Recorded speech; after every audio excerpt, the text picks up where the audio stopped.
todos, sejam bem-vindos à nossa Casa Espírita Recanto de Luz.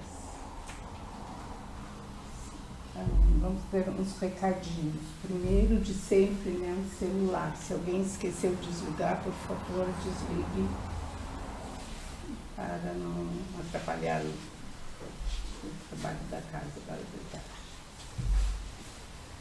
Como o mês de outubro é um mês que festeja o Dia das Crianças, a Casa Espírita adotou esse mês para nós fazermos exposições sobre o tema de criança e jovens. E nós temos aqui a Ana Francisca hoje, que está conosco desde os 5 anos, já está com 12 anos, já fazendo algumas tarefas da casa. É importante que vocês, se tiverem algum conhecido ou parente com criança, convidem para o nosso estudo, para a nossa evangelização. É muito importante deixar essa semente com as crianças. Ela funciona todas as sextas-feiras, às 8 horas da noite, às 20 horas. E neste mesmo horário, para os pais, nós temos estudo para eles poderem trazer as crianças e estudar a doutrina neste mesmo horário, se assim o desejarem, E já está frutificando, Este ano, depois da pandemia, nós começamos com poucas crianças, mas agora já está aumentando, graças a vocês que estão fazendo esse trabalho de formiguinha e trazendo mais crianças para nós. É muito importante a gente deixar essa sementinha com as crianças, porque essa semente fica para sempre. Embora depois eles passem uma fase com muitos estudos, muitas coisas fora da casa, mas a semente permanece para eles pro resto da vida. Então, a nossa exposição de hoje... antes da exposição tem a Ana. A Ana vai fazer a oração para nós.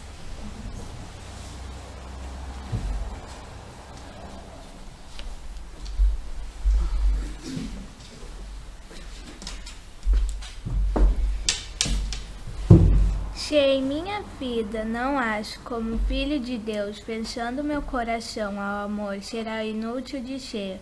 Pai nosso, se os meus valores são representados pelos bens da terra, será inútil de ser, que estais no céu.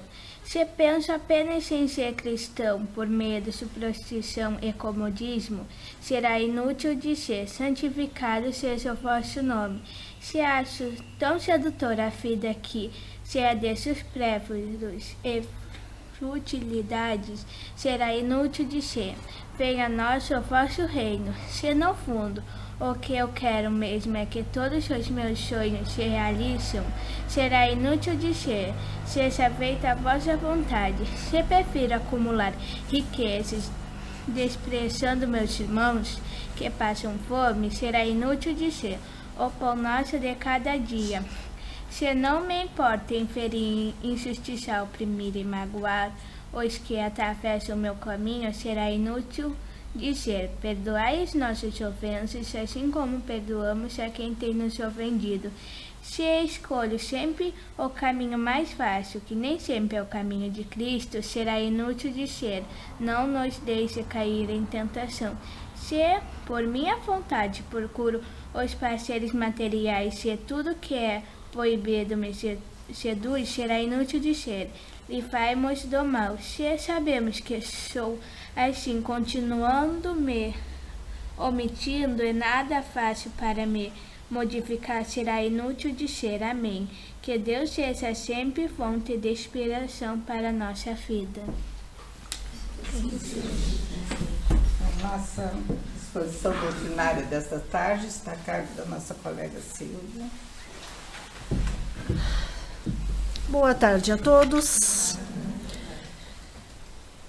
Nesse mês de outubro, que a Casa Espírita determinou como sendo o mês da evangelização, e que abrange a evangelização todas as famílias. Hoje nós temos um tema que é difícil de falar, é difícil de nós reconhecermos quando esse problema atinge as nossas famílias, porque existem muitos tabus ainda de falarmos disso, e tudo se torna mais difícil, mas nós precisamos falar, que é a depressão e a mutilação ou autoflagelação na infância e na adolescência.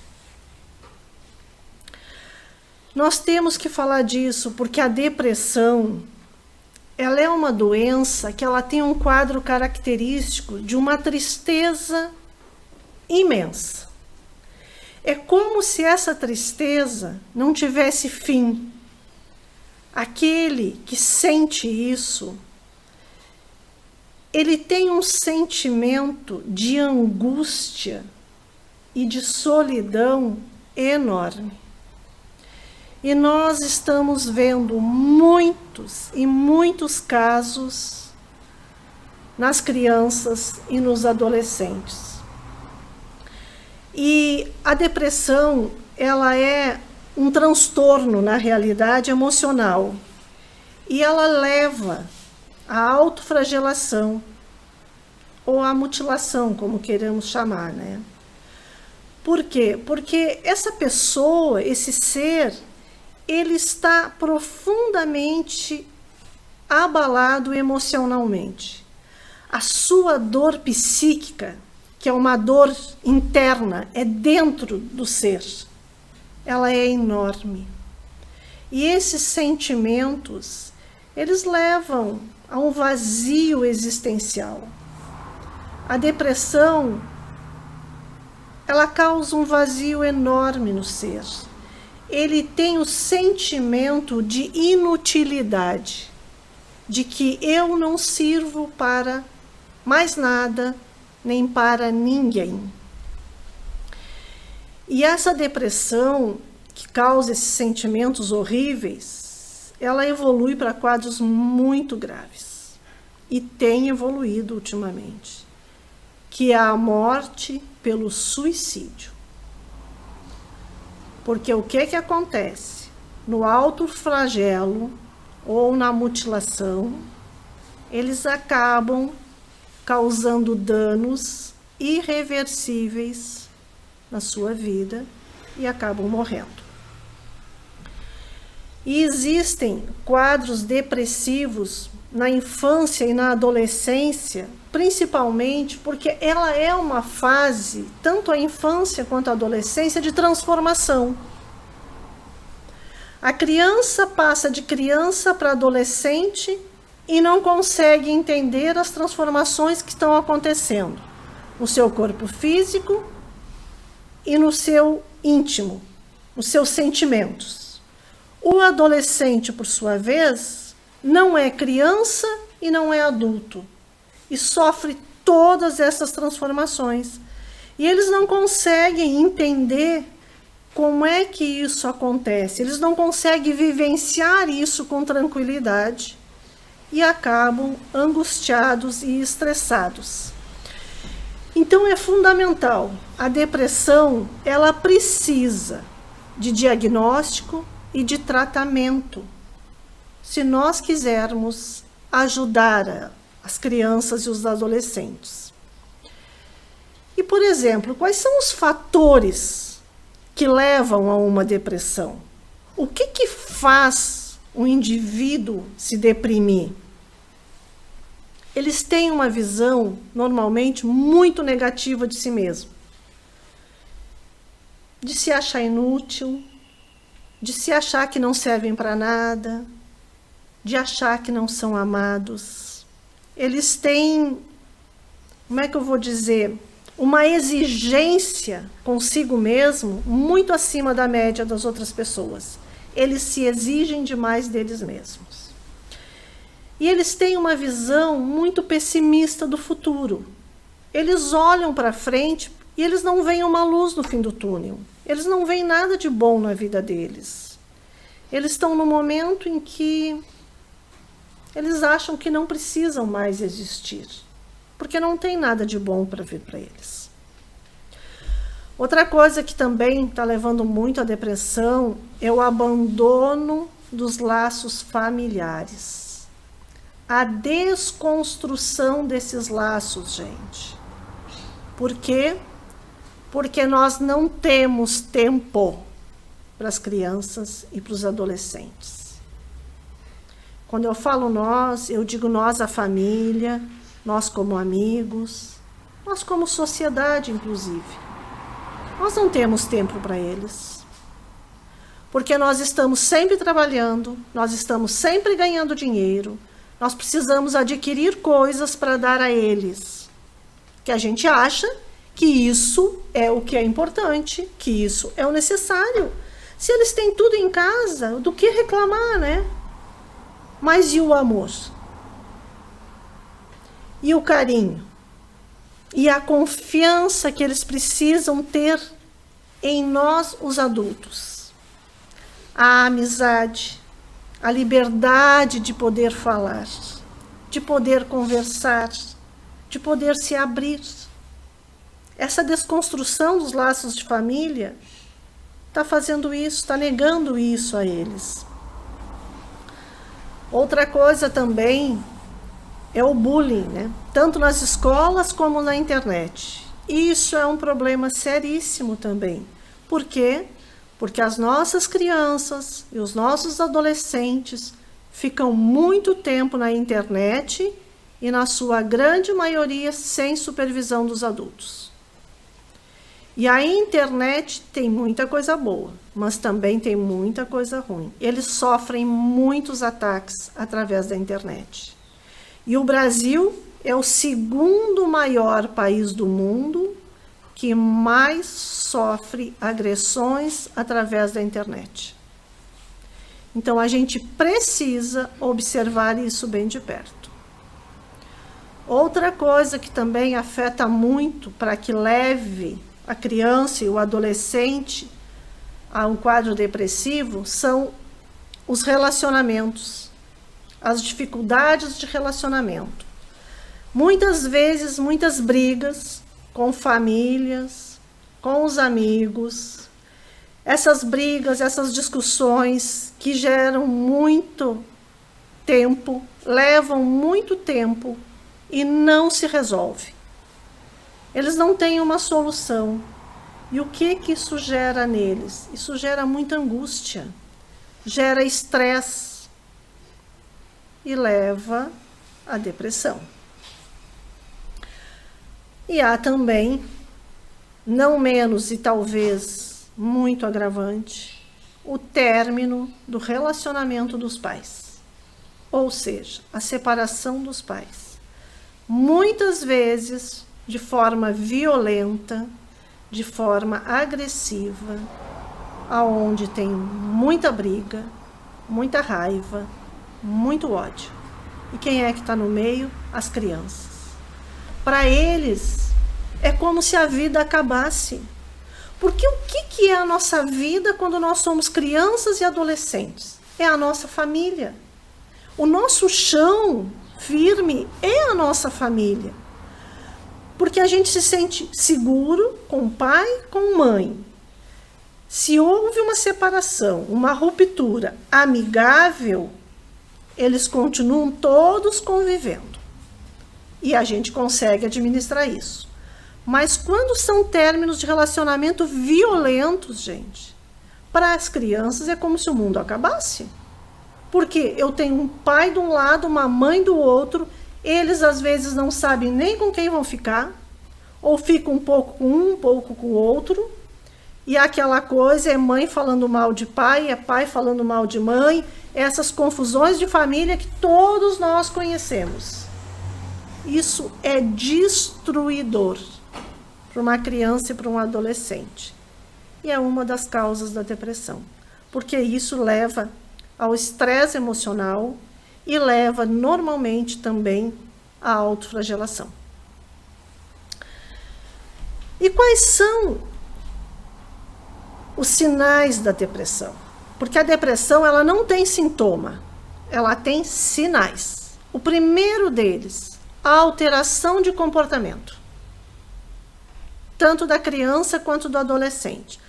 Como assim? Bom, altera o comportamento na escola. Normalmente as notas caem, eles começam a faltar à escola, eles começam a se isolar dentro da escola, e esse isolamento também acontece dentro de casa. Eles começam a querer ficar trancados no quarto, eles não querem falar com ninguém, eles não querem ver ninguém. Eles têm uma tristeza profunda, que se nós prestarmos atenção, nós vamos perceber. Eles têm explosões de raiva, de gritos. Eles têm choros seguidos, muito seguidos, e às vezes muito constantes, sem razão, porque eles mesmos não sabem. Se a gente perguntar por que tu chora, eles não conseguem dizer. Então, esses são alguns sintomas. Eles também ficam muito irritadiços e muito intolerantes, às vezes, não só em casa, mas na escola, com agressões, inclusive, aos colegas e aos professores. E, às vezes, as tentativas de fugir de casa. Isso quando eles também não fogem, né? Então, se alguém estiver vivenciando algum desses sinais em casa, ou conheça alguém que esteja passando por uma situação com crianças e adolescentes, é o sinal de alerta. Porque, com certeza, tem alguma coisa errada. E como a gente falou, depressão leva à automutilação. O que é a automutilação em si? É um ato de se machucar a si próprio. Ou seja, ele se fere o próprio físico, o corpo físico, tentando aliviar a dor interna que eles têm. Porque o que eles fazem? Eles se ferem como? Eles se cortam, eles furam, eles se queimam, eles arrancam pelos, eles arrancam cabelos. Por quê? Porque fazendo esse autoflagelo, a dor física é grande. E eles tentam superar a dor interna com essa dor física. Só que essa dor física, ela passa muito rápida. E a dor interna não passa. Ela continua lá. Então, a gente tem que ter muito cuidado, porque ao mesmo tempo que eles fazem isso, eles também têm vergonha daquilo que eles fazem. E o que eles fazem? Eles têm medo do julgamento das pessoas, seja da família, seja dos amigos, seja na escola. Então, eles costumam mudar, por exemplo, sendo verão ou não, eles usam roupas de manga comprida, calça comprida, roupas mais largas, para que as pessoas não percebam esses ferimentos que eles provocam em si mesmos. Gente, isso é muito triste. Nós vermos uma criança ou um adolescente que está começando a vida a fazer isso, ela faz isso porque, na realidade, eles não têm outra opção para suportar a dor que eles sentem. Porque é a dor do abandono, na realidade. Quem pratica o autoflagelo, eles se sentem abandonados, eles não se sentem amados, eles se sentem rejeitados, ou eles têm grandes sentimentos de culpa, de alguma coisa que eles possam ter feito e que alguém tenha culpado eles. E nós, adultos, somos campeões de fazer isso em palavras, porque quando nós tratamos muitas vezes com as crianças e com os adolescentes, nós jogamos as nossas insatisfações em cima deles. É por culpa sua que eu deixei de fazer isso, é por culpa tua que eu não fiz aquilo, é por culpa tua que aconteceu isso. Os adultos fazem muito disso. Só que nós não percebemos que as nossas palavras ferem mais do que às vezes uma arma. Porque a palavra que nós usamos, aquilo que nós jogamos para eles, aquilo fica guardado dentro deles, no íntimo, na consciência deles, e fica martelando. Muitas vezes eles se acham culpados do fracasso do relacionamento de pai e mãe, e eles não são os culpados, mas nós adultos muitas vezes os culpamos.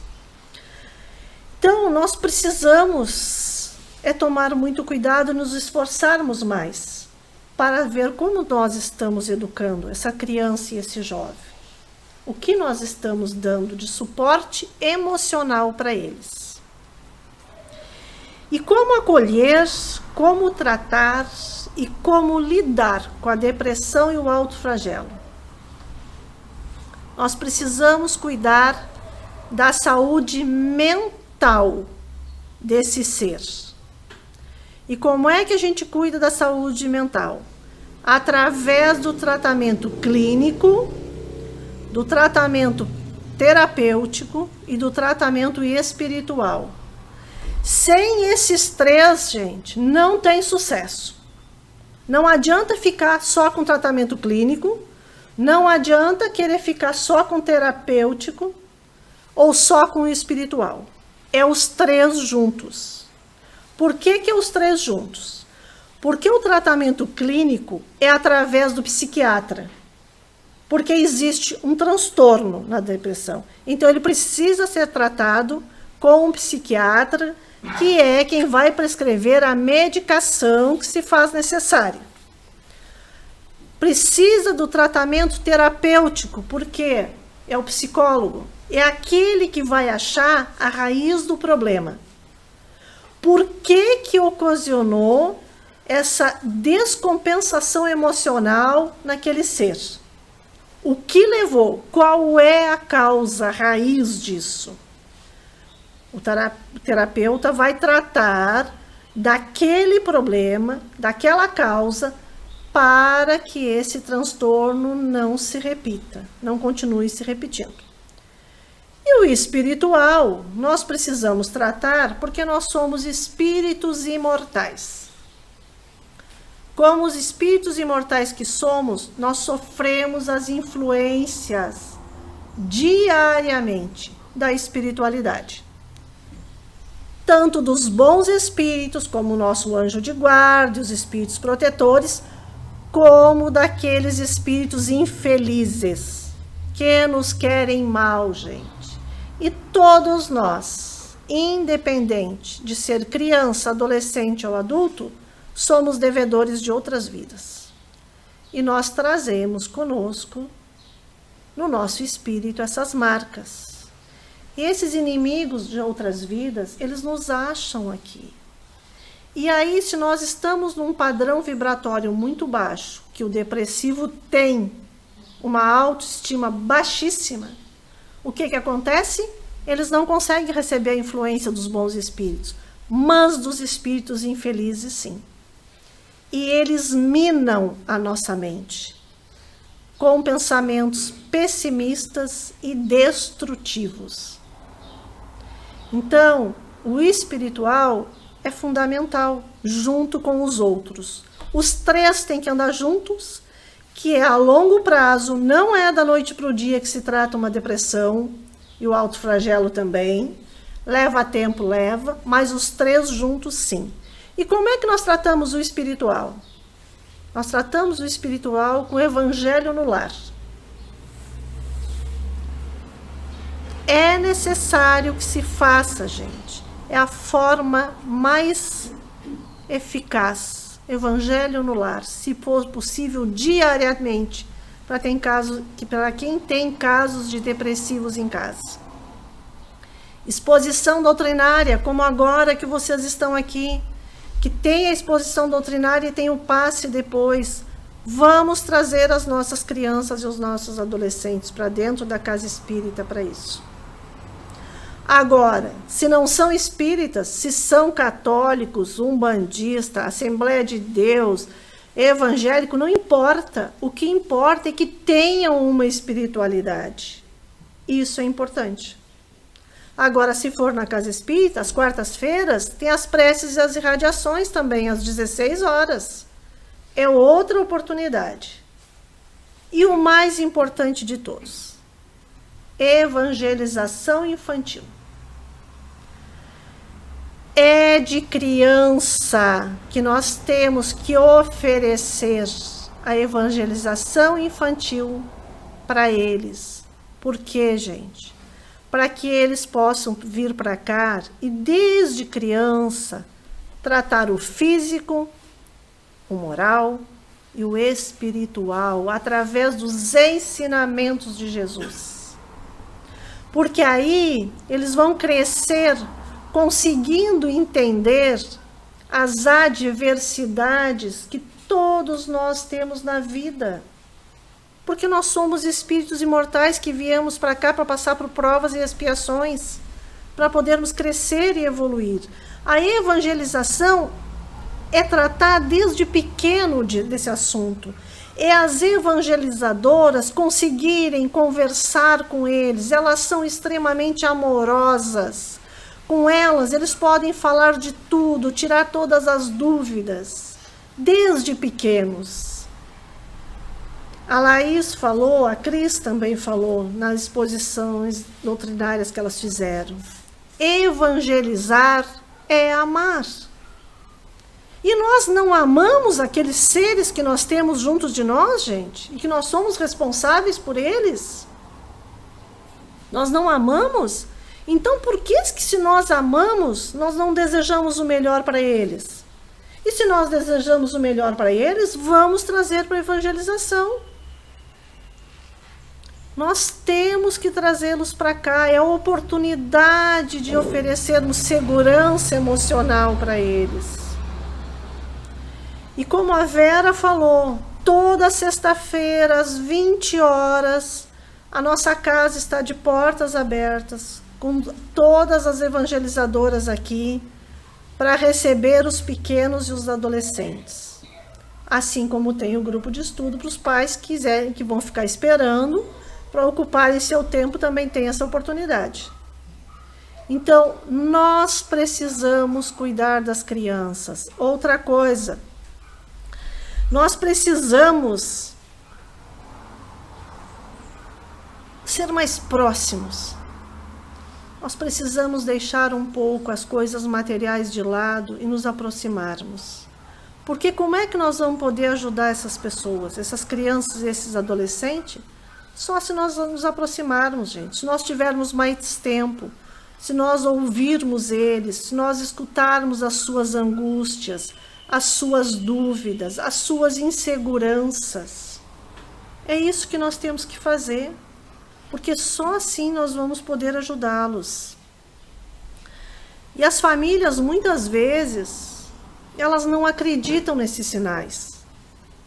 Elas acham que é frescura, que é bobagem, que é revolta de adolescente, que isso é da idade, que eles têm tudo. Por que são revoltados? Por que não estão felizes? Por que não sei o quê? Se eles têm tudo, mas tem tudo que o dinheiro dá, gente. E o que o dinheiro não dá, que é o mais importante, que é o amor, que é o companheirismo, que é o respeito, que é o dizer, eu te amo, meu filho. Eu não concordo com as coisas, às vezes, que você faz, mas, acima de tudo, eu te amo. E eu quero o melhor para você. E o melhor é nós amarmos e nós educarmos. E nós termos tempo para eles.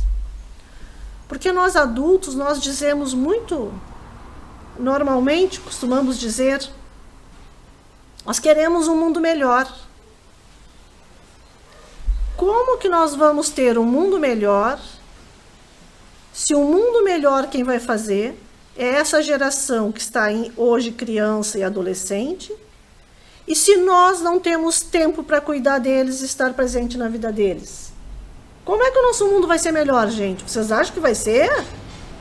Não vai. Ou nós despertamos a nossa consciência agora para amar e respeitar essas crianças e esses adolescentes, ou o nosso mundo vai ser muito triste daqui para frente. E isso, a depressão e a automutilação leva ao suicídio. E às vezes as pessoas não prestam atenção nesses sinais, não dão bola. E quando acontece alguma coisa mais grave, que ocorre a morte pelo suicídio, aí vem o arrependimento e a culpa. Pergunta para que isso vai servir? Mais nada. Só vai servir para destruir talvez a vida daquele que se sentir culpado, né? Por isso nós ainda temos tempo. Nós podemos não ter feito a coisa certa até agora, mas daqui para frente vamos fazer. Vamos dedicar do nosso tempo para as crianças e para os adolescentes. Eles precisam, eles merecem e eles são filhos de Deus sobre a nossa responsabilidade, tá? Então que nós possamos refletir sobre o assunto da tarde, que eu sei que é difícil, é pesado, mas é necessário. Nós precisamos despertar para as nossas responsabilidades.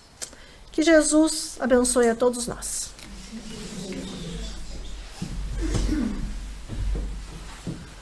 Agora vamos fazer uma oração pelos jovens. Senhor Jesus, que foste jovem, que olhaste com afeição o jovem rico, que o convidaste a deixar tudo e a seguir-te.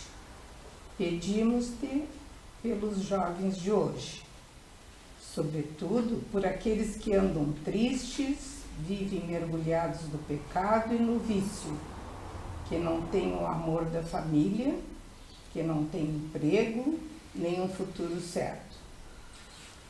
Olha, Jesus, com ternura para todos os jovens, conquista os corações de todos, fala-os felizes. Faz que muitos jovens ouçam o teu apelo, a tua voz sedutora, o teu desejo de teres mais discípulos, mais apóstolos do reino, mais missionários, mais sacerdotes e mais consagrados. Que os jovens se apaixonem por ti, que se sintam teus amigos e teus aliados, que sejam instrumentos do teu reino, servidores dedicados dos pobres e doentes. Que os jovens se sintam felizes e alegres, vivam o dom de suas vidas com generosidade. Amém. Agora, todos os que se sentirem confortáveis e quiserem sair, tudo bem. E os que quiserem tomar passe, então aguardem um pouquinho que já vão passar os nossos passistas.